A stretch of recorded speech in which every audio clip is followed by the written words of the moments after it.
tu compañía, tus sentidos.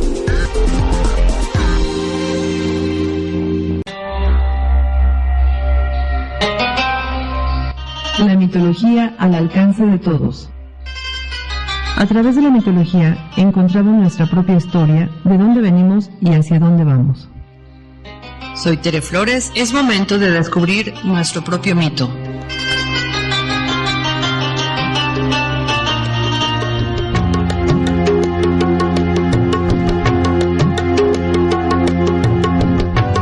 Buenas tardes, mi nombre es Tere Flores, estamos en el programa de la mitología al alcance de todos y como todos los miércoles de 4 a 5, dispuestísimos todos los de esta cabina para iniciar con mitos y leyendas del mundo. Me da mucho gusto saludar a Lorna en los controles y por supuesto a Alfredo Cerón que está aquí junto conmigo que trae unos temas muy lindos. ¿Cómo estás? Tere, buenas tardes amigos, buenas tardes, aquí iniciando este cuarto año. No, cuarto o quinto año. Cuarto, ¿no? Vamos del cuarto al quinto. Cuarto, sí, para el quinto, ¿verdad?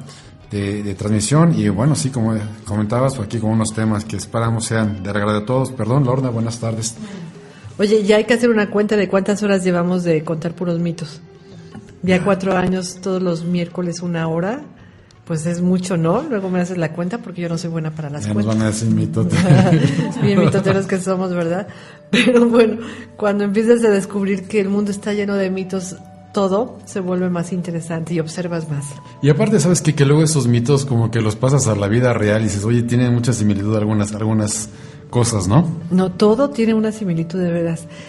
Cuando empiezas a escuchar la vida de alguien y luego la relacionas con el mito de tal personaje, tal historia, y luego viene otra persona y te cuenta otra de sus historias y todo tiene un mito. Por eso te digo, cómo la vida es tan repetitiva, porque las historias que vamos viviendo pues ya han sido vividas, han sido experimentadas. El asunto es cómo las vas concibiendo en tu interior energéticamente y emocionalmente, ¿no? Porque pues hay mujeres muy celosas que explotan, hay mujeres muy celosas que se quedan calladas, y ahí tenemos el mito de Medea, cuando se entera de que su esposo, o el que creía que era su esposo, se va a casar con una jovencita. Imagínate qué impresión, ¿no? Y destruye su hogar, mata a sus hijos, corre al marido y va y se desquita con la amante de con la futura esposa de su esposo, y se vuelve una tragedia.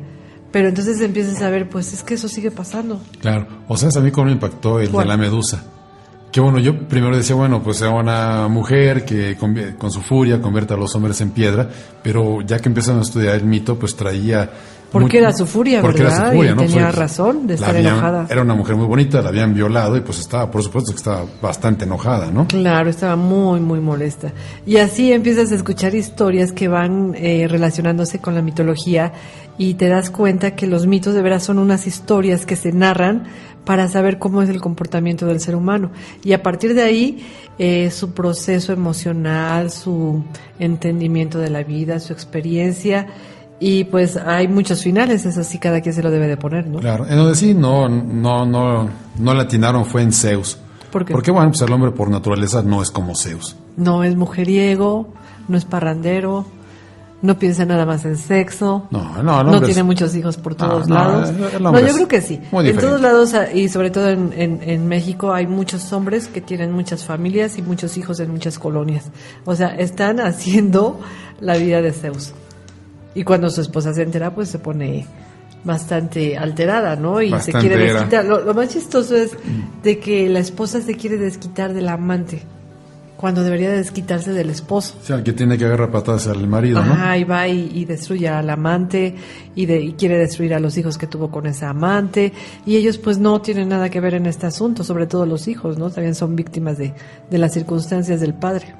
O Quirón también, un tema bastante fuerte por ahí. Es increíble, sí, Quirón cuando se siente abandonado, humillado, que nadie lo quiere, ni su papá ni su mamá se enteraron de que tiene estos complejos, el papá ni siquiera se enteró de que nació. Imagínate cuántos niños hay así en la vida, sí. Ni siquiera el papá sabe que nació. Oye, y la mamá ni lo quiso porque nació feo. Me salgo un poquito del programa, pero sí me gustaría que platicaras a nuestros amigos, escuchas, de tu curso que tienes de Quirón. Es muy bonito el curso de Quirón. Se llama Quirón y las heridas del alma. Y fíjate que este curso lo empezamos hace 15 días exactamente en La Estadía, en el club de tenis La Estadía, y fue muchísima gente, estuvo muy, muy bonito. Y lo primero que hicimos fue analizar el alma, qué es el alma, cómo se compone el alma, qué viene a hacer el alma, las edades del alma y todo el proceso que tiene que recorrer un alma para ir evolucionando. Y entre esas vidas, pues va adquiriendo experiencias dolorosas que tiene que ir resolviendo en las próximas vidas. Y a veces cuando vemos a Quirón bajo la perspectiva mitológica, pues nos damos cuenta de que Quirón tiene 5 heridas fuertes que tendrá que solucionar. Quirón como personaje de la mitología, que es un centauro, que tiene una parte instintiva, que es la parte de caballo, y una parte humana, que es la parte intelectual, pero tiene que acomodarse a esas circunstancias de pasar de ser un simple animal a ser un humano. Y entonces controlar esos instintos emocionales que le provocan alteraciones y disgustos y peleas y enojos consigo mismo, y tendrá que ir resolviendo. Ese es el tema que vamos a ver mañana en la segunda parte de Quirón y las heridas del alma con el grupo de la estadía. Pero fíjate que es tan bonito el tema y el curso o el taller, porque así se le llamó taller, que vamos a hacer uno en la Colonia del Valle, que empieza el sábado 5 de marzo, de 10 a 1:30. También van a ser 3 clases y vamos a platicar de todo esto que es increíble. Así es que bueno, ya te iré platicando cómo nos fue, nos va a ir el día de mañana para que pues vayamos viendo las reacciones y también si hay que modificar un poquito el curso o hacer una meditación, etcétera. Pero está muy, muy bonito el curso. Seguro que sí. Y bueno, súper interesante. Y amigos que nos están escuchando, no lo dejen pasar. Créanme que por lo que me ha platicado Tere, es un curso muy, muy interesante, muy bonito. Y bueno, va a salir a flor muchas cosas que, exactamente, que pensamos que no tenemos o que sabemos que por ahí nos está lastimando y no sabemos ni por qué ni por dónde viene, ¿no? ¿Verdad? Bueno, pero ahora tenemos un tema bien bonito porque como ya terminamos todo nuestro diccionario mitológico, ahora queremos hacer como un descanso de tantas historias que teníamos que investigar de manera forzosa para terminar este ciclo. Ahora vamos a irnos como más despabilados, más tranquilos, más agradables, ¿no? Sin tanta tensión de hay que acabar. Ahora vamos a contar mitos y leyendas del mundo, es decir, de varias culturas del mundo sin que nos tengamos que detener en una especial. Y a partir de ahí, bueno, pues tú traes una muy bonita, cuéntanos qué historia nos vas a contar, nos vas a narrar. Claro, fíjate que voy a empezar con esta, que es de Asis y Galatea.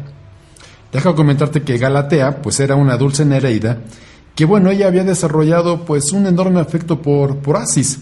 Asis, por supuesto, era un pastor que vivía cerca de ella, y bueno, también Asis pues le correspondía fuertemente a ese afecto. Ambos se tenían afecto, se querían, ambos, ¿no? Se querían. Bueno, pero sin embargo, como en todas las historias, pues siempre había alguien ahí que no estaba muy de acuerdo con esa relación. Con esa relación o con ese cariño tan bonito que se tenían Asis y Galatea. Y bueno, pues este tercer persona en cuestión era Polifemo. Y este Polifemo pues era uno de los horribles gigantes y también, como te comenté, estaba enamorado de ella. Y bueno, Polifemo pues le hacía constantes regalos, agasajos, con los métodos más sublimes que él podía llevar a cabo. Pues ¿para qué? Para hacerla interesarse en él, ¿no? Ya no hallaba Polifemo qué darle, qué hacerle, cómo agradarle para que ella volteara a verlo, pero pues Galatea únicamente tenía ojos para Asis. Bueno, pues la historia cuenta que un día estaban Asis y Galatea y se encontraban paseando por el mar cuando vieron que se acercaba Polifemo, quien gimió de, pues qué te puedo decir, como de desesperación, ¿no? Como hizo un sonido bastante fuerte. Entonces Galatea, para no provocar la ira del gigante, se escondió bajo el agua, mientras su amado Asis huía y se ocultaba entre unas cañas que había encontrado por ahí.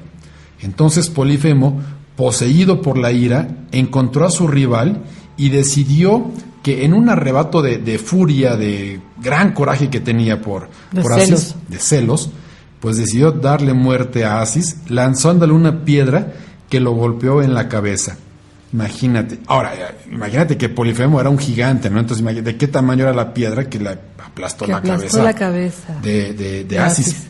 Bueno, pues en ese momento muere Asis, por supuesto, del tremendo golpe en la cabeza, y Galatea, al descubrir lo sucedido y ver que Asis había fallecido, pues se llenó de tristeza, una tristeza impresionante que tenía Galatea por la muerte de Asis, y fue tan grande esa tristeza que Zeus, para evitar el sufrimiento de Galatea y que continuara llorando días y días y días por Asis, decidió convertirla en una fuente y a su amado Asis en un río, que por cierto dicen las personas que andan por ahí por esos rumbos de Italia, que esta fuente y este río aún siguen fluyendo en la región de Sicilia, por supuesto en Italia, y esto como muestra de la perseverancia del gran amor que tenía Galatea por Asis, y por supuesto de Asis por Galatea. Qué bonita historia. Finalmente vivieron juntos ya después de que murieron. Zeus amablemente los une. Claro. Oye, pero este monstruo se ve que era bastante celoso y salvaje. Pues sí, imagínate, ¿verdad? para Qué haberlo terrible. matado de esa manera. Pues sí, es cierto. Fíjate que yo traigo una historia así como que de repente dice uno, pues esta yo la he oído en otra parte, pero es una historia del antiguo Egipto, en donde ya no era tanto las dinastías de los faraones, pero sí está bonita y te la voy a contar. Se llama La historia de Saladino y Melquíades, el inicio de una gran amistad. Bueno, y deja que te cuente. Saladino, antes de ser soberano de Babilonia, era un joven valiente y poderoso que se enfrentó a sarraceos y cristianos. Él venía de Egipto, pero se había quedado a vivir y había sido elegido como el gran soberano de Babilonia. Tantas victorias que celebrar le habían hecho perder sus posesiones entre fiestas y agasajos. Cuando se quedó sin nada, pensó en acudir a casa de un famoso judío llamado Melquíades, que se dedicaba a prestar dinero con muchos intereses. Saladino, por amor propio, no quería pedirle dinero, aunque lo necesitaba urgentemente. Hizo llamar a Melquíades a su casa y lo recibió como a un amigo, pero sus intenciones no eran buenas. Quería tenderle una trampa para sacarle el dinero gratis. Así comenzó su conversación, alabando su sabiduría e inteligencia, y después le preguntó que cuál de las tres religiones era mejor, la sarracena, la judía o la cristiana. El judío comprendió que le estaba tendiendo una trampa y le respondió con un cuento. Fíjate que hace muchos años un hombre poderoso y rico tenía un tesoro y en él un anillo muy valioso. Este tesoro quedaría en herencia entre sus hijos. De todos sus hijos, el que tras su muerte encontrara el anillo sería considerado por todos el primer heredero y tendría que ser reverenciado y honrado por los demás. Así sucedió, y así se hizo generación tras generación. El anillo pasó de mano en mano hasta llegar a la familia de un señor que tenía 3 bondadosos hijos a los que quería por igual. Los muchachos conocían la historia y se esforzaban en ser honestos para ser merecedores de tan preciado tesoro. Pero el anciano, que los quería a los 3, no sabía a quién darle el anillo. Antes de morir, visitó a un joyero para que hiciera 2 copias exactas y así poder satisfacer a los 3 muchachos. Cerca ya de la muerte, les mandó llamar uno por uno y les entregó en secreto un anillo a cada uno. Finalmente murió, y todos se vanagloriaban de haber sido los elegidos, de tener el honor de la herencia paterna. Cuando se juntaron los 3 hermanos, se dieron cuenta que era imposible distinguir cuál de los 3 anillos era el verdadero.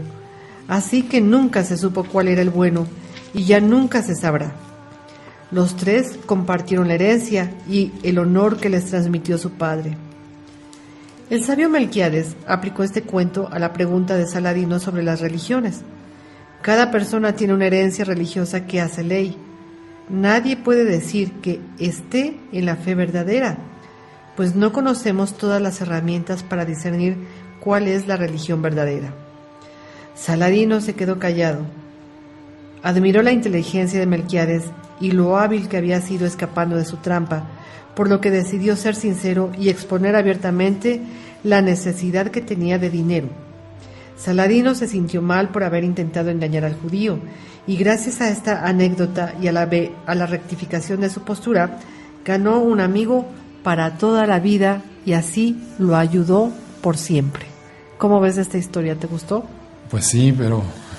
¿Qué tal, Está como medio complicado, pero aquí tendríamos el ejemplo de no puedes elegir a uno por su religión, no puedes elegir a otra persona por sus creencias, no puedes hacer distinciones porque cada una tiene su realidad, ¿no? Su punto de vista. Y lo más simpático de todo es que hasta a veces entre los mismos hijos uno hace diferencias. Y creo que no es correcto porque cada hijo trae su misión, su karma, su modo de ver las cosas y no podemos igualar a nadie, ni aunque sean nuestros hijos. Simple y sencillamente cada uno trae su propia expectativa. Pero bueno, este cuento de este señor que de Egipto se va a Babilonia y lo convierte en el soberano, pues a mí me parece muy bonito. Pero tú nos traes una historia. Sí, fíjate que, bueno, Cuéntanos. esta historia a mí me gustó, a ver qué les parece a ustedes. Se llama El nacimiento del primer chamán. Y bueno, la historia cuenta que Adja era un joven persa que enfermó en extrañas circunstancias. Su cuerpo perdió toda fuerza y fue dado por muerto. Pero realmente lo que sucedió es que cayó en un sueño tan profundo como desconocido. Nadie sabía qué le había pasado o qué le estaba pasando.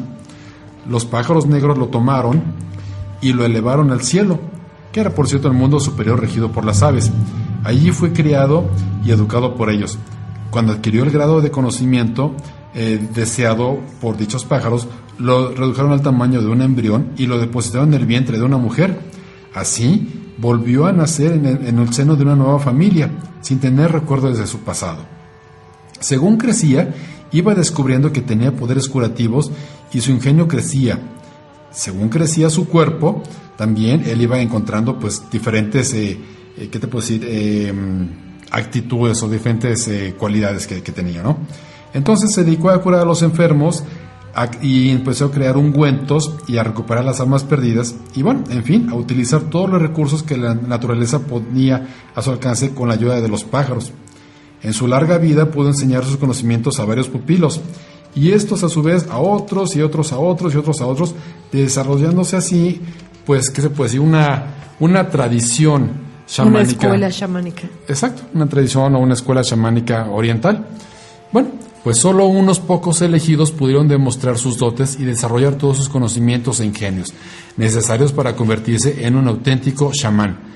La propia naturaleza se encargó de comunicarse con las personas elegidas para hacer el enlace entre ellas y los hombres, para que la humanidad nunca olvide que ella está ahí y que si nos portamos bien, con ella se revertirá en beneficio propio, ¿no? Nos portamos bien, bueno, pues vamos a recibir cosas buenas, ¿no? Nos portamos mal, pues... También recibirás cosas no muy buenas, ¿no? Bueno, así los chamanes son médicos, son guías espirituales y suelen estar dotados con el don de la poesía. Basan su energía en el poder de la naturaleza y en su conocimiento. Son respetados y adorados como dioses, siendo un referente vital para sus pueblos. Como, ¿qué te puedo decir? Como una especie de guías, ¿no? De guías espirituales. Ajá, o de lo que llaman, y de pues, médicos. Sabios, ¿no? También, la gente conocedora, la gente sabia, la gente que los va guiando o los va instruyendo a todo el pueblo, ¿no? Y sobre todo a las nuevas generaciones. Oye, pero me encantó la historia de que lo hicieron tan pequeñito, que lo metieron en la matriz de una mujer y entonces pudo nacer con todo el conocimiento. Y bueno, no cabe duda de que las historias de la naturaleza, pues ahora sí, la naturaleza te elige para que tú seas un chamán y además para que seas la mamá de ese chamán, que no ha de ser fácil convivir con estos personajes. Es lo que en una ocasión te cuestionaba, te preguntaba, te decía, bueno, un chamán nace o se hace, ¿no? Sí, es cierto, porque muchas veces veíamos que el chamán elige a sus futuros chamanes. Y esto es importante porque no va a elegir a cualquiera. Y de hecho hay una tradición dentro de los graniceros mexicanos que dicen que va a ser chamán aquel que le caiga un rayo en la cabeza y que pueda subir su frecuencia vibracional y entender otras cosas. Y entonces la naturaleza lo eligió como chamán. Entonces ahí empezaría la historia de ese chamán. Pero ese chamán con el tiempo tiene que elegir dentro de todos los que viven en el pueblo o en la tribu quién va a ser el que va a continuar con sus enseñanzas y con todo lo que ha observado de la naturaleza. No es nada más, ahorita quiero ser chamán y que me inicien como chamán y ya la hice, ¿no? Como se usa mucho ahora. O lo que vemos, ¿no? De que quiero estudiar o prepararme para chamán. Pues no, o sea, ya lo traes, te ¿no? Van a observar los chamanes y te van a elegir. Ese es un punto. Faltaría que un chamán va viendo tu desarrollo desde niño y bueno, sabrá él si eres el elegido, ¿no? Claro. Pues no cabe duda que hay muchas historias. Pero fíjate que ahora te traigo una de los egipcios, de los antiguos egipcios. Es en especial relacionada con los dioses egipcios. Y se llama El nombre secreto del dios Ra. Y esta historia yo la platico muchísimo a mis alumnos de egiptología. Y es muy linda porque tiene que ver con ciertos personajes, entre ellos Isis, Horus y Ra. Y bueno, vamos a ver qué es lo que sucede en esta historia. Se llama El nombre secreto del dios Ra.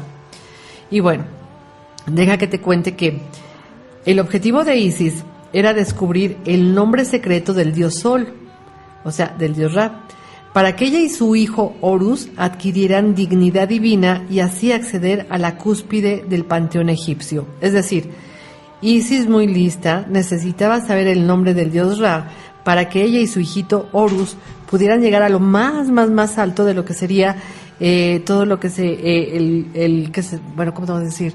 El lugar donde viven los dioses egipcios, que normalmente se llama panteón. Y entonces, bueno, ella hace todo lo posible por conseguir el nombre de Ra y no le es fácil. Sin embargo, el Sol, que es el dios Ra, viajaba en su barca de millones de años.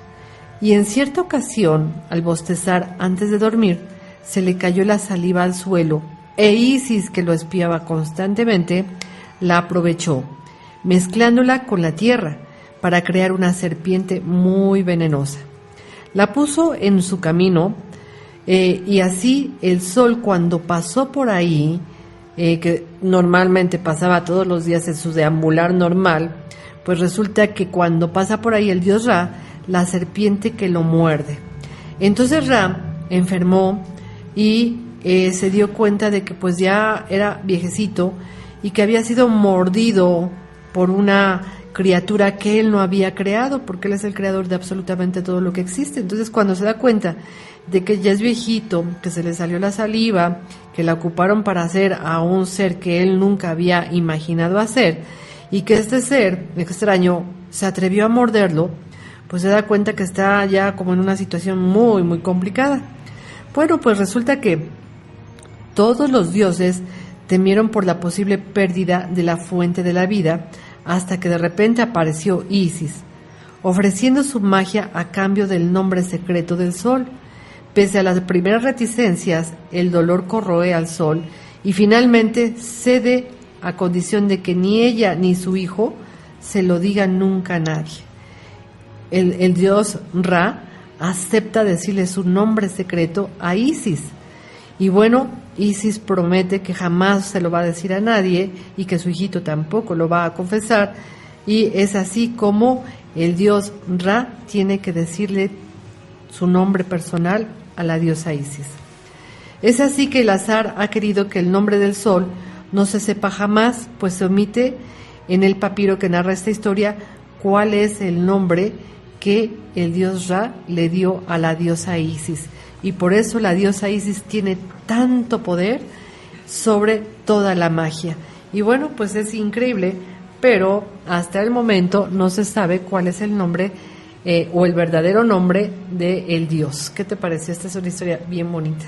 Es el poder que tiene Isis. Sí, bueno, aparte, pues es Isis, ¿no? Claro, y también su hijito Horus, que después es el propietario de absolutamente todo lo que le van dejando los dioses. Él se hace cargo de todo el mundo, de todo el cosmos, de todo el universo, y se dice que es el dios alado. O sea, se representa con una bolita, como un sol, con alas, y esa sería la imagen del dios Horus. Bueno, cuéntanos tu otra historia, y nos vamos a la pausa, cuéntanos. Vale, pues esta historia es de origen coreano, ¿cómo ves? Pues es exactamente lo que yo necesitaba, una historia de otros lugares que nunca hemos contado. Exactamente, disculparán cuando pronuncian los nombres coreanos, pero pues están un poquito difíciles, pero vamos a tratar de hacerlo a lo mejor posible, ¿eh? Perfecto. Muy bien, pues esta historia es de Tangun, que por cierto es el emperador del sándalo. Sí. Y bueno, la historia cuenta que en los orígenes, Guanyin, dios creador y rey de los cielos, por cierto, vivía en el cielo con su hijo Wangung. Este fue enviado a la tierra con 3,000 compañeros para ser el rey del monte coreano que por cierto lo ocupó. reinó en armonía apoyado por 3 ministros: el ministro del viento, el ministro de la lluvia y el ministro de las nubes. Bueno, pues la historia cuenta que en cierta ocasión un oso y un tigre expresaron al rey Guangún su deseo de convertirse en hombres. Este Guangún estuvo conforme, pero para ello tenían que superar algunas pruebas que les iba a poner Guangún al tigre y al oso. Entonces dijo, bueno, pues entre las pruebas, comer 100 dientes de ajo y un racimo de hierbas, además de tener que vivir retirados en cuevas durante 100 días y alejados de la luz solar. Bueno, pues la primera, la que estaba difícil, ¿no? Los 100 Como ajos. los 100 ajos, imagínate. Y las hierbas, quién sabe qué hierbas sería. Quién sabe qué hierbas, pero bueno, vivir ahí en una cueva y después de comerse 100 ajos, estaba medio difícil el asunto. Bueno, pues les dijo que si cumplían fielmente sus indicaciones, se convertirían en seres humanos. El tigre, por su naturaleza salvaje, salió de la cueva antes de lo recomendado, pues estaba muerto de hambre. El oso, símbolo de resistencia, esperó pacientemente y pasados los 100 días de encierro, salió convertido en mujer y su primer deseo fue tener un hijo. Guangún decidió casarse con ella, pues salió como una bella mujer.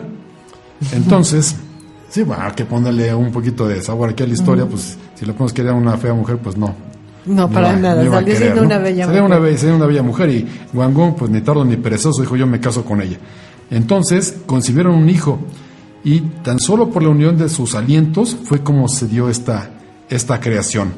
Al poco tiempo nació Tangun, que tiempo después, fue el emperador del sándalo y por cierto el primer emperador coreano. Así es como surge o como llega a ser el primer emperador coreano. Tangun, hijo de Guangún y del oso convertido en una bella mujer. Wow. Bueno, pues esto del oso me trae una historia que Lorna nos encargó muchísimo que investigáramos y ya en 8 días estoy segura de que vamos a tener la respuesta del oso que se convierte en otra persona o la persona que se mete al oso y empieza a vivir como el oso. Pues creo que vamos a hacer una pequeña pausa y vamos a regresar para contar más historias del mundo. ¿Qué te parece? Bien. ¿Sí? Vamos a una pequeña pausa, Lorna, muchas gracias y aquí nos volvemos a escuchar. Bien, hemos regresado, Alf, qué bueno que estamos aquí en este programa contando historias y mitos del mundo. Cuéntanos, ¿quién nos manda saludos? Pues mira, tenemos aquí saludos de Adrián McCartney, que nos está escribiendo aquí en el chat. Muchas gracias, Adrián, espero que sea de tu agrado esas historias que estamos contando. También de Guadalupe Cortés, que qué bueno que nos oye. Nos escucha, muchísimas gracias, Guadalupe, y fíjate que nos hace un comentario, dice, ella prefiere el ajo con limón. ¿Qué tal, No se me hubiera imaginado, a lo mejor, bueno, es cuestión de dar una probadita, ¿no? Hay gente que le gusta mucho el ajo. Uh-huh. Y bueno, y a lo mejor con limón cubre un poquito el sabor. Ese. Habrá que verlo, habrá que experimentar. Y también Silvia Cordero, que siempre nos escucha, nuestra fiel radioescucha. Wow, al igual que Guadalupe Cortés, también nos escucha muy seguido, cierto, Guadalupe. Muchísimo. Por supuesto. También un saludo a Isabel de la Peña, que ayer me fui a desayunar con ella y me dice que todas las veces nos escucha. Así es que qué bueno gracias, Isa. Que tenemos a Isabel. Seguramente también tenemos a Grace, la mamá de Grace que nos escucha. La mamá de Grace, a Ana María Navarrete, también nos escucha, Claudia en Metepec. Claudia Eriksen, sí. Sakura también nos escucha, por supuesto. ¿Quién más nos escuchará? Bueno, pues ya. Noni también, es cierto. Saludos a todos ustedes y qué bueno que nos siguen escuchando porque necesitamos saber, como siempre les digo, que hay alguien del otro lado para seguir contando historias, ¿verdad? Y perdón si omitimos algún nombre, créeme que no lo hacemos. No es a propósito, ¿no? Por supuesto. Fíjate que yo traigo una historia de los dioses celtas y esta es una historia que se llama La maldición de Macha. Y recuerda que Macha era una diosa y esta diosa, pues de alguna manera la consideraban como peligrosa. Entonces te voy a contar qué pasa con la maldición de Macha. Bueno, pues resulta que Prunden vivía en una parte solitaria de unas montañas muy, muy, muy altas y siempre estaba acompañado de una gran tristeza, ya que era viudo y tenía que encargarse del cuidado de sus 4 hijos. Un día, cuando estaba sentado en su casa lamentándose de su suerte, vio entrar por la puerta a una mujer. alta y bien vestida, que se sentó junto a la chimenea y se puso a encender el fuego. A continuación, fue donde estaba la harina para empezar a amasar pan, y al atardecer tomó un caldero y salió a ordeñar las vacas, pero en todo el tiempo no pronunció ni una sola palabra. Imagínate las actividades que estaba haciendo, ¿eh? Entró a prender el fuego del hogar, luego se fue a la cocina y empezó a hacer masa, luego fue a buscar leche de las vacas que tenían. Entonces, ¿qué estaba haciendo? Se estaba haciendo cargo de la casa, del hogar. Bueno, pues resulta que la mujer se llamaba Macha, y cuando Crunden le pidió que le explicara su presencia, ella solo le dijo que se quedaría allí si él quería aceptarla. El hombre, sin creer en su buena suerte, se casó con ella, mientras ella le atendía a él y a sus hijos. Todo lo que el granjero podía necesitar, pues obviamente ella se lo preparaba. Con el tiempo, el granjero empezó a prosperar en sus trabajos y en su tranquilidad y en su alegría. Pues bien, pasado un tiempo, se convocó una gran asamblea de los hombres de este lugar que se llamaba Ulster, para hacer juegos y carreras y toda clase de entretenimientos, en la que estaban invitados todos los hombres y las mujeres. Crunden quería ir, pero Macha le pidió que no fuera, ya que si su nombre era revelado en público, ella desaparecería para siempre. Así, el esposo pensó en acudir, pero sin mencionar a su mujer. Mientras Crunden disfrutaba de la fiesta, se organizó una carrera de carros, en la que participaría el carro real y los caballos del rey, y esta pelea o esta carrera fue un éxito. Todos gritaban de emoción. El carro real pues iba a toda velocidad y los demás que también participaban pues trataban de ganar, y bueno, finalmente, como es normal, el rey ganó la carrera. Entonces los bardos y poetas comenzaron a aclamar a los reyes y sus animales. Sin embargo, Crunden replicó imprudentemente que su mujer era capaz de correr más que esos 2 caballos, porque la había visto en sus tierras correr y se había dado cuenta que era demasiado veloz. Seguramente Crunden ya había tomado demasiado y se le salió la idea de que podía su mujer competir con esos caballos veloces. Por supuesto que el rey, al escuchar esto, se quedó impresionado por tal afirmación y pidió que detuvieran al hombre que había realizado tal comentario. Así, Crunden fue retenido por la Guardia Real hasta que el mismo rey le pidió que se explicara. Ese insistió en que su mujer era más veloz que los caballos, pero no podía decir su nombre. El rey ordenó detenerle hasta que su mujer acudiera para poder comprobar la verdad de su afirmación. Cuando Crunden fue encerrado en la prisión, unos emisarios partieron hacia su hogar. Cuando llegaron, allí explicaron a Macha lo sucedido y le pidieron que los acompañara. La mujer se negó, por supuesto, pero ante la insistencia de los hombres y a pesar de su avanzado embarazo, se marchó con ellos. Al llegar a la llanura donde se había celebrado la asamblea, Macha suplicó al rey por la vida de su marido, pero éste se negó a liberarlo mientras ella no compitiera con sus caballos superveloces. Entonces la mujer solicitó un aplazamiento hasta que hubiera nacido su pequeño hijo, pero una vez más el rey se negó y le dijo: tienes que correr si es que quieres que saque a tu marido de la casa. Con todo su bebé en el vientre. Así es, aunque estaba embarazada, ella tenía que correr. Wow. Bueno, pues entonces Macha, embargada por la ira, maldijo al rey, y después de vencer al carro real, rendida por los dolores de parto, gritó que ningún hombre de Ulster de las próximas 9 generaciones se libraría de su maldición, consistente en verse débiles y suplicantes cuando sus enemigos les atacaran. Y así fue como sucedió. Todas las siguientes generaciones fueron débiles y murieron siendo muy jóvenes.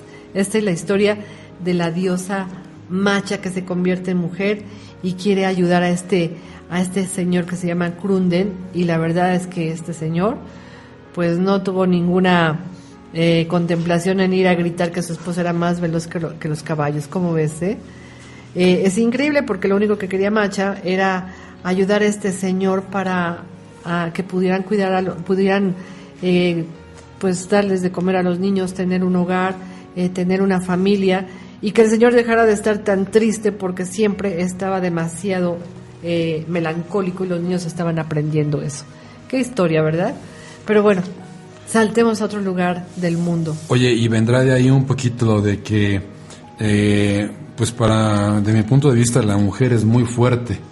Pues imagínate si va corriendo con todo y embarazo. Sí, y es, para mi gusto, bueno, la mujer no se queja, resiste, es fuerte, no se doblega, y el hombre, perdón, pero muchas veces nos doblegamos, cierto. No somos tan fuertes como la mujer. ¿Y sabes qué habría que pensar? ¿Y qué fue de este niño cuando nació? ¿Cómo nació? ¿Qué fue? ¿Qué hizo? Seguramente fue un personaje importante. Seguramente sí, y bastante fuerte. Así es. Oye, y ahora traes una historia de América del Norte. Así que es. Nos vas a narrar, o sea, damos un salto Damos de los un salto celtas ahora. Y nos vamos directamente a América del Norte. Cruzamos el océano, ¿te parece? Sí, cuéntanos. Pues mira, esta historia es de Ojo de Águila y el Búfalo Blanco. Ojo de Águila, eso me gusta. O sea que veía bastante bien. Sí, y recordemos que, bueno, dos de los animales emblemáticos de América del Norte, pues es el águila real y el búfalo. Así es. Bueno, pues la historia, luego usted da cuenta que Ojo de Águila era un intrépido niño, piel roja. Acuérdate que, por ejemplo, antes, pues los personajes de las tribus tenían nombres muy particulares, ¿no? Sí, ojo de águila, búfalo, alguno pluma blanca.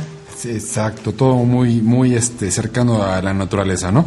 Pues bien, pues este niño no fue la excepción y se llamaba Ojo de Águila, y como te comentaba, pues un intrépido niño piel roja que quería ser mayor para poder cazar, uno de los principales intereses de los hombres, ¿no? Y talentos y virtudes que tenían que desarrollar, porque en ese tiempo pues era la cacería la que les iba a salvar del hambre. Exactamente, y bueno, pues este era un pequeño niño muy intrépido, muy vivaz, pero bueno, pues esta actividad estaba únicamente encomendada a los mayores de edad. Por supuesto, pues no podían enfrentarse a un búfalo de frente o animales grandes para cazarlo, no tenía que tener una suficiente edad para poder resistir esas peripecias a las que se iban a enfrentar. Bueno, pues entrenados por un cazador con experiencia durante más de 6 lunas, él ayudaba a su madre y sus hermanos curtiéndole pieles o sandolas para su conversación, ¿no? Bueno, pero también sabía distinguir las diferentes huellas de animales, las voces de apareamiento, y fue entrenado en el uso del arco. Pese a esto, los cazadores se negaron a que el muchacho los acompañara, y Ojo de Águila lo decidió un día seguir al grupo de cazadores sin que ellos se dieran cuenta. Él fue de incógnito, iba detrás de ellos siguiéndolos, ¿no? Por supuesto, no se dieron cuenta si no lo hubieran regresado. Por supuesto. Bueno, pues por la mañana siguió los pasos de los cazadores con cierto sigilo para que no fuera descubierto, llevando alimentos, agua, abrigo y una afilada vara de arce como arma. Al caer la tarde, el grupo de cazadores llegó a las colinas para dar caza a los ciervos y preparó una gran hoguera para soportar el frío y cocinar sus alimentos. Entonces, Ojo de Águila, este pequeño que habíamos mencionado, pues había olvidado llevar la yesca o el pedernal para poder prender el fuego, por lo que entonces estaba muerto de frío y hambre. Oye, y qué peligroso allá en aquellos lugares de América del Norte con el frío que últimamente hemos visto que hay. Dices, Dios mío, ¿cómo sería en aquel tiempo? ¿Qué tal, qué frío, no? Y bueno, pues este pequeño, muy valiente, no llevaba con qué prender el fuego. Muy intrépido, pero pues se le olvidó con qué cubrirse, ¿no? Bueno, pues quería ir al campamento, pero el miedo de ser castigado por su desobediencia lo hacía dudar. De repente oyó rugir a un puma, así que decidió salir corriendo hacia el campamento de los cazadores. Estos se enfadaron por la desobediencia, dándole una tremenda paliza y aparte riéndose del pobre niño asustado que había salido corriendo al escuchar el rugido del puma, ¿no? Al día siguiente, el jefe del grupo le ordenó que se quedara a cuidar el campamento mientras ellos cazaban. El muchacho se quedó pues de muy mala gana porque pues él quería ser cazador, no ser cuidador de campamentos. Y bueno, pasados unos minutos, el joven abandonó el campamento, comenzó a caminar y se desató una tormenta de nieve que trajo una densa niebla, lo que comentabas hace rato, ¿no? Esos tremendos climas que azotan esas regiones del norte. Unos ventarrones y un frío increíble. Imagínate la nieve, ¿no? Bueno, pues como iba él caminando y lo agarró esta densa niebla, pues que pierde el rumbo. Cuando cesaron las inclemencias y sin saber dónde estaba, vio la silueta de un gran búfalo blanco que por cierto pues se le consideraba como un animal mágico y sagrado entre todas las tribus de pieles rojas, y entonces el miedo se apoderó de él. Pues digo, no era para menos, ¿no? Imagínate, yo creo que el animal parado en 4 patas era más grande que él, seguramente. Pero por supuesto que sí. Bueno, pues este valiente muchacho, armado de valor, se acercó cauteloso y la bestia le encaminó hacia su campamento. Una vez puesto a salvo, el búfalo desapareció entre la niebla. O sea, fíjate, No, ayudó el búfalo. El búfalo, en lugar de atacarlo, Lo llevó a su campamento. Lo regresó a su campamento. Y bueno, ya que lo dejó sano y salvo, pues se fue el búfalo, desapareció entre la niebla, como comentaba. Cuando llegó Ojo de Águila, les narró su aventura, pero no lo tomaron en serio, por supuesto. Entonces el jefe, pues muerto de risa, y al escuchar que había hecho todo eso y había viajado hacia el sur, contó que existía un grupo enemigo que mataba y destrozaba todo lo que encontraba a su paso.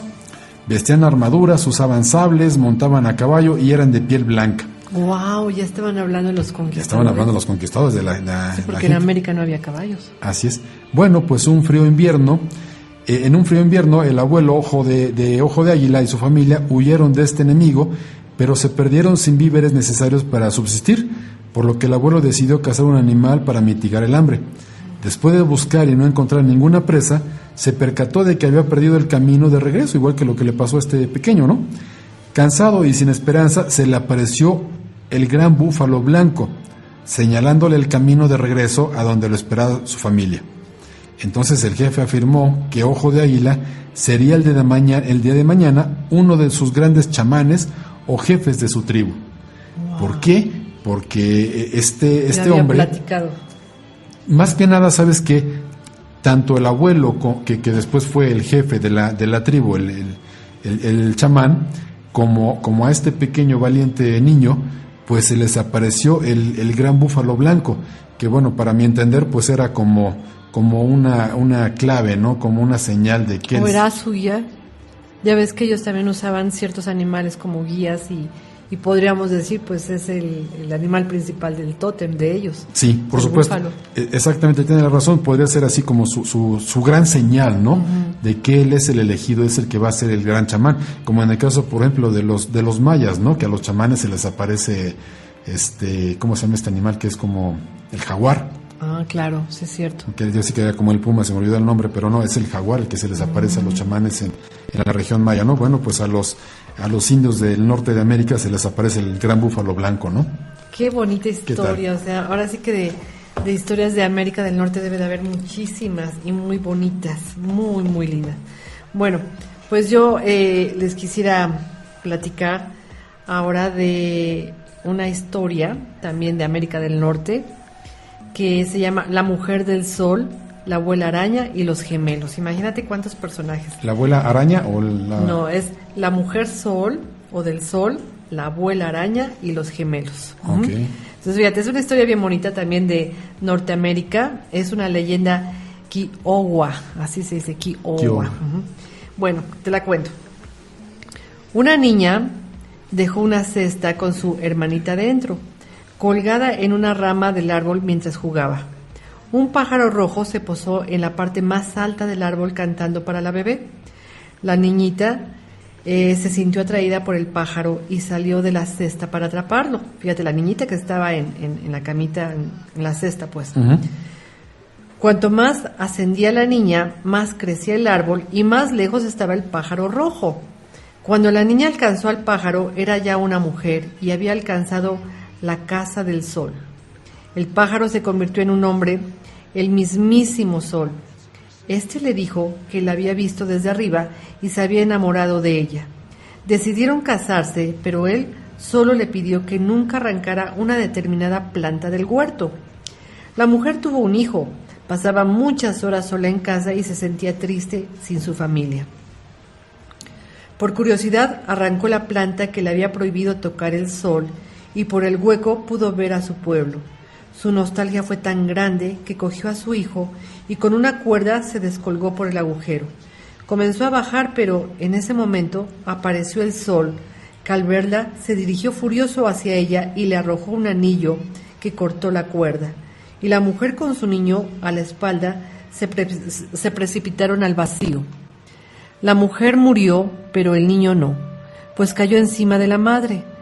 El niño fue encontrado por la abuela araña, que decidió criarle en su tienda. El niño creció y un día la abuela le dio el anillo del sol, explicándole lo que había pasado. Le hizo prometer que no lo iba a tirar al aire nunca, pero un día el niño lo tiró y el anillo se volvió él, dividiéndolo en dos personas idénticas. Los dos niños volvieron a casa de la abuela y ésta, al verlos, comprendió lo que había pasado. Los dos jóvenes andaban siempre juntos y en cierta ocasión tropezaron con un grupo de bandidos, por lo que se refugiaron en una cueva muy oscura. Los enemigos encendieron un fuego en la puerta para que el humo asfixiara a los dos hermanos, pero ambos pronunciaron un conjuro que les había enseñado su abuela y el humo se diluyó, pudiendo salir de la cueva, y cuando se marcharon los enemigos, ellos, convencidos de que habían acabado con la vida de estos pequeños, pues los niños salieron contentos y no se dieron cuenta a los bandidos que ellos seguían vivos. Tras múltiples andanzas, los gemelos encontraron a su familia y se despidieron de la abuela araña, que lloró desconsoladamente, y se trasladaron a vivir al poblado de la madre. Cuentan que uno de ellos se fue a bañar al río y se convirtió en un animal acuático. El otro llegó a ser un jefe muy conocido y respetado, que cuando está preocupado por algún asunto importante, se acerca a la orilla del río y mantiene una conversación con un animal acuático que se le acerca para darle consejos.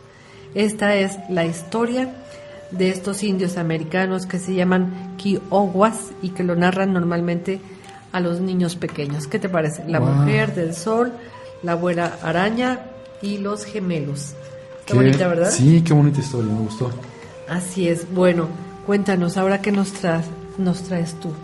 Es algo ya de los mayas, ¿verdad? Pues ahora vámonos con algo de aquí, de nuestra región, del país, ¿no? Ajá. Para también, también son bonitas historias, son interesantes, y también para no dejarlas, ¿no? Así es. ¿Cómo se llama? Bueno, pues, ¿cuál te narro? Pues la que más te haya gustado. Pues mira, aquí hay una muy bonita y muy representativo de nuestro alimento, el maíz. Ok, ¿el maíz o el maíz? El maíz huichol. Ok. Bueno, pues los huicholes, se dice que los huicholes estaban saturados de comer siempre lo mismo y querían algo que se pudiera tomar cada día, pero de muy distintas maneras. Como que ya estaban muy cansados de siempre lo mismo y querían, pues, ¿qué se puede decir? Como que cambiar su alimentación. Hacer un poquito más grande su menú, ¿no? Uh-huh. Bueno, pues entonces un muchacho oyó hablar del maíz y de los ricos guisos, de las tortillas y de la sopa con que este cereal se preparaba. Bueno, entonces, pero había una situación. El maíz se hallaba muy lejos, al otro lado de la montaña. Eso no los desanimó y comenzó a andar, a caminar, para encontrarse una fila de hormigas, y sabía que eran las guardianas del maíz, por lo que las siguió. Entonces, bueno, él fue caminando en busca del maíz y se encuentra estas hormigas, y bueno, él sabía que estas hormigas lo iban a llevar hasta donde iba a encontrar este maíz. Después de caminar, el joven se quedó dormido y las hormigas se comieron toda su ropa, dejándolo tan solo con su arco y flechas, sin ropa y con mucha hambre. Entonces, pues el joven, al verse así pues, ¿qué se puede decir? En esas circunstancias, pues se lamentó, se puso bastante triste.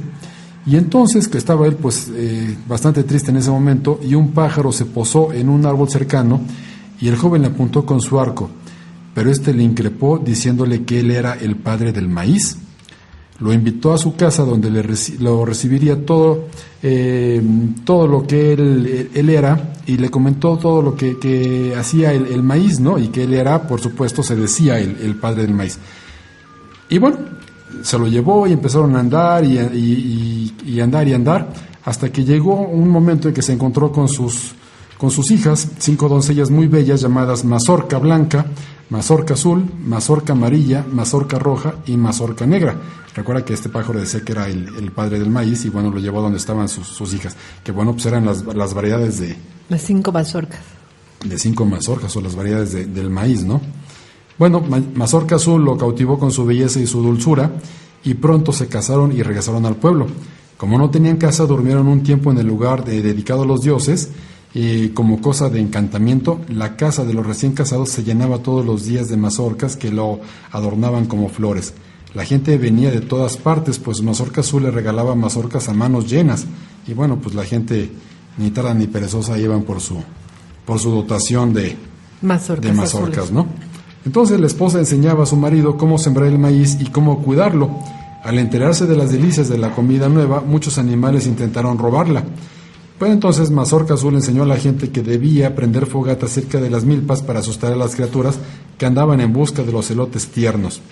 Los ancianos cuentan que Mazorca Azul, una vez que enseñó a las personas todo cuanto sabía sobre el maíz, se molió a sí misma y de esta manera entregó a la humanidad el riquísimo atole, bebida caliente que por cierto hecha de harina de maíz y que Ayer todos degustamos. Ayer todos degustamos con los 2 tamales de febrero, ¿verdad? El 2 de febrero de la Candelaria. Bueno, pues ahora ya saben de dónde viene ese atolito que se tomaron ayer, ¿no? Mazorca Azul fue la que se muele ella misma. Se muele ella misma, fíjate, y bueno, es la manera que ella se entrega a la humanidad en esta forma y después se convierte en el rico atole, ¿no? Qué bueno, qué pues alimento rico, tradicional nos acabas de platicar de los 5 tipos de mazorca. De mazorcas y bueno, te va un alimento bastante típico, tradicional y ancestral.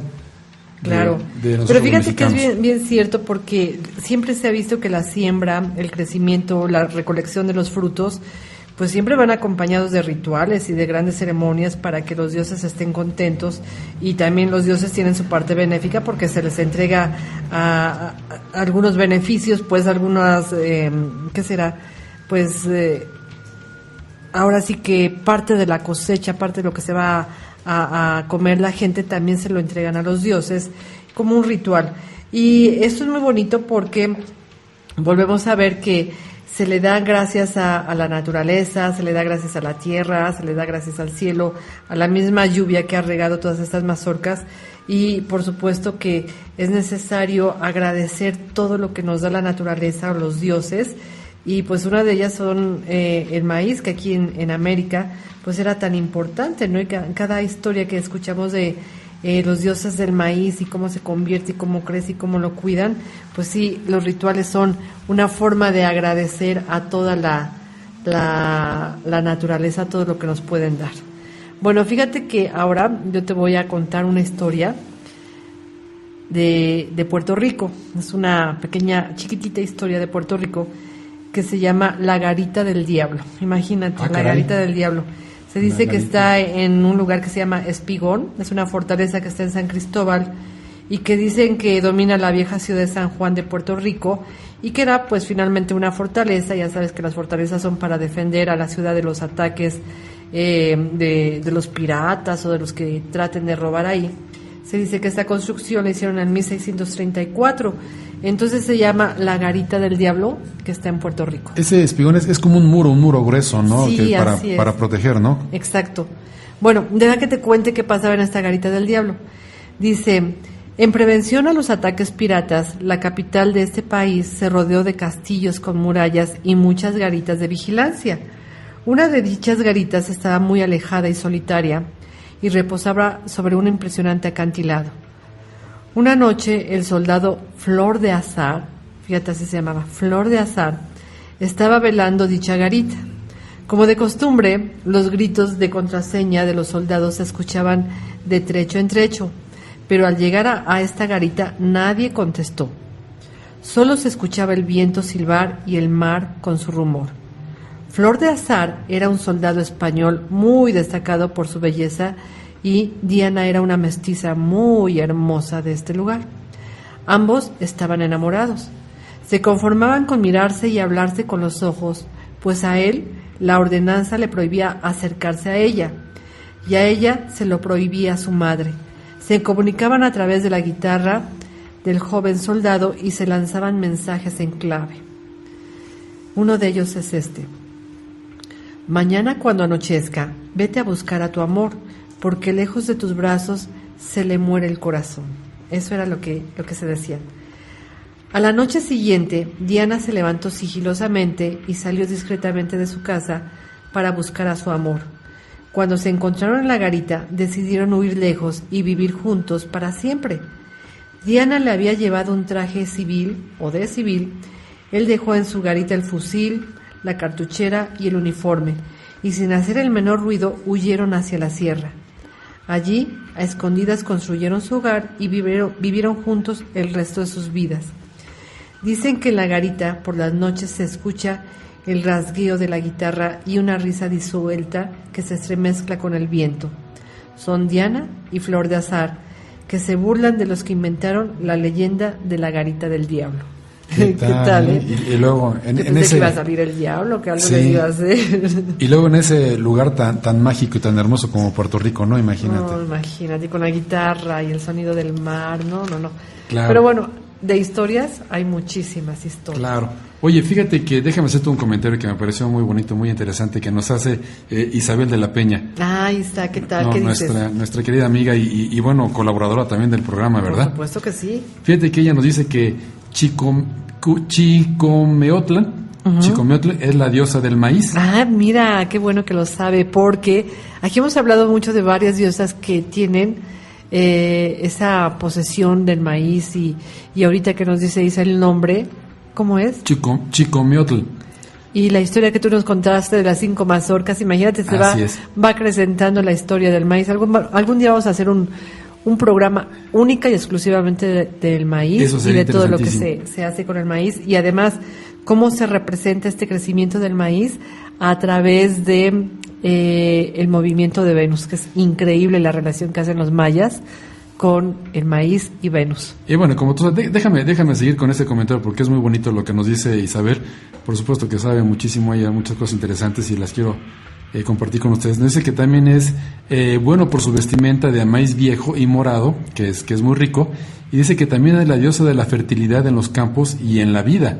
Claro, ¿ves? Ahí va la relación. Ajá. Exacto. Bueno, dice Isabel, la pintaban con una corona de papel en la cabeza y en una mano un manojo de mazorcas y en la otra una rodela con una flor de sol. Su falda y blusón adornados con flores acuáticas. Vean, qué cosa tan hermosa. Qué bonito, ¿verdad?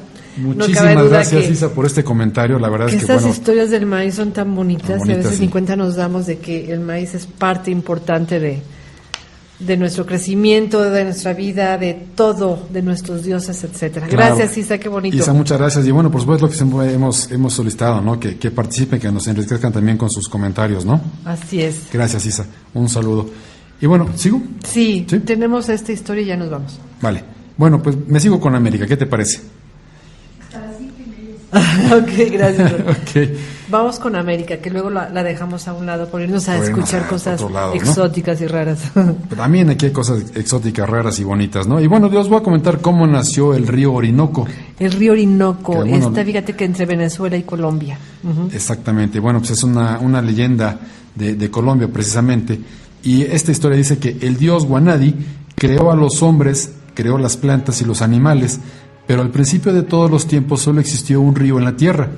Los indios Yecuana eran los únicos habitantes de la tierra, pero se morían de sed porque no existía más agua que la del río, de un río único, no había otro afluente, ¿no? Sí. Bueno, pues de este río cuyo cauce discurriría demasiado lejos del poblado, se les quedaba bastante lejos este río, pues ellos no podían llegar, no era tan fácil acceder a él y pues se morían de hambre, ¿no? Los indios decidieron entonces enviar a Kashishi, que era la hormiga divina del cielo, en busca de agua. Fíjate, llevan varias hormigas. Uh-huh. Y bueno, como siempre hemos visto, ¿no? Mandan un grupo de hormigas a buscar alimento. En este caso, pues fueron a buscar agua.